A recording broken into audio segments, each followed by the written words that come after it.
it has to do with experimental design and ethics. So let's get into it. Okay, so an experiment. Does aspirin reduce the risk of heart attacks? Is one brand of fertilizer more effective at growing roses than another? Is fatigue dangerous to a driver as alcohol is? So these are all questions that we want answers to, and they can be answered using experiments. So we're going to look at today the characteristics of experiments, their design, and then we're going to make sure that we're going to talk about what makes a poor experiment versus a good experiment, like a properly designed experiment.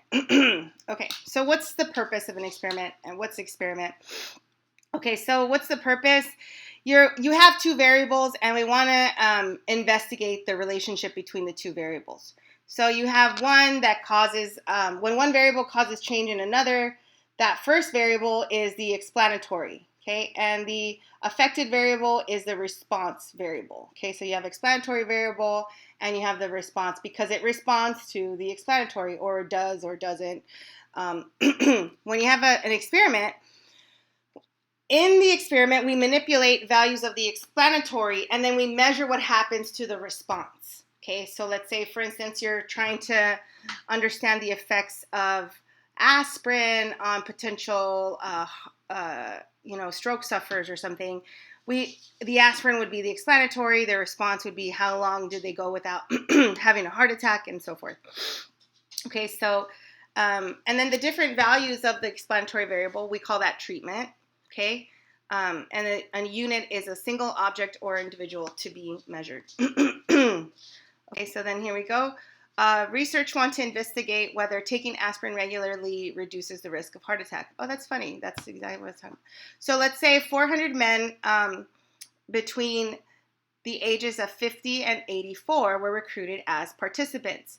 The men are just divided randomly into two groups. So one group will take aspirin and the other group takes the placebo. We all know what a placebo is. If we don't, it's okay. A placebo is basically like a sugar pill, a pill that looks like it's meant for something, but it actually doesn't have medication, okay? Right, so each man takes one pill every day for 3 years, but he does not know whether he's taking aspirin or the placebo. And then at the end of the study, they count the number of men in each group who have heart attacks. And I know it sounds kind of morbid, like let's see if you have a heart attack. But you know what? It's science. It's not bad. It's for a good reason. So let's see if we can identify the following values. Okay, so in this situation, can you tell me what is the population? Who belongs to it? What population are we studying? What is considered the sample? What are the experimental units? What's the explanatory variable? What's the response variable? And what are treatments? And I kind of already told you two of them, so you might already know. So if you want to, here's where you can pause the video and then go ahead and write down your answers before I show them, so that you can be like either yay I was right or no I wasn't. So please do me a favor, really do that, really try without me, because it will help your learning, trust me. And remember, I always say this, but it is okay to make mistakes. Like, now's the time to be wrong, now's the time to try things and to be wrong. You don't want to wait till you take the exam to try and be wrong. You want to do it here during class and be active in your learning. So let's do it. Okay, so so let's just say you unpaused. Okay, so what are the results? So what's the population? Men aged 50 to 84.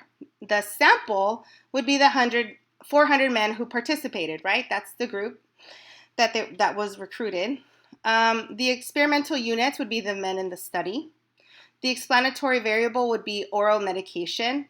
And what is the treatments? The treatments are aspirin and a placebo, the different types, right?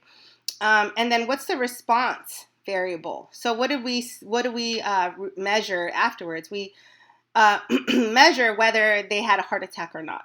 Okay, so that's what that is.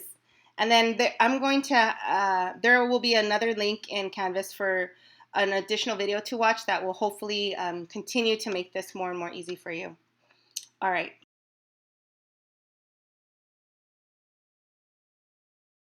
So then here we have the issue of ethics.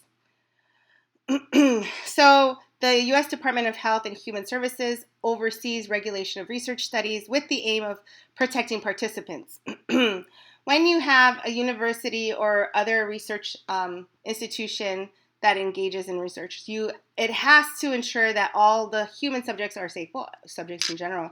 So we have these committees, such as the Institutional Review Board, and all planned studies must be approved in advance by the IRB. So what are some protections that are mandated by law? Okay, so because I mean, a study could be anything, and if you research this a little bit, there are some examples of horrible studies that have gone on that have really been abusive, actually, and have treated people unfairly, and quite frankly have damaged them. So, you know, of course we want to advance science, but you want to take care of whatever the subjects, of course. You want to make sure that they're safe. So here are the protections. Risk to participants must be minimized and be reasonable with respect to the benefits. Okay. Also, the participants must give informed consent. So they need to know, if you ever decide to join a study, you need to know what's going on. Like, what's the risks? What will happen to me? What are the possible side effects if I take this medication? You know, if I want to test out this vaccine, what could possibly go wrong? There you go. So the people conducting the study must explain the risks very clearly to their subjects. And they have to consent in writing. There needs to be written consent, okay? And then the researchers are required to keep documentation of that consent. And then data collected from individuals must be guarded carefully to protect their privacy. So let's say someone participated in a study regarding depression but didn't want other people to know that they had depression. That's supposed to be private. It shouldn't be public knowledge, so that you can be in a study and be confident that, you know, no one knows your private business. Okay, so that's it for ethics. And again, watch the video. This is a really short, really short section. So here is your homework. It's super fun. It's only one problem, but of course, you know, there are multiple parts of problems. So I will see you on Zoom. Please feel free to email me if you have any questions when you're doing the homework. Don't forget to stay on top of the Newton assignment as well, and that will really help you when it comes to assessment times. So yeah, thanks so much, and I will see you in the next video. Bye.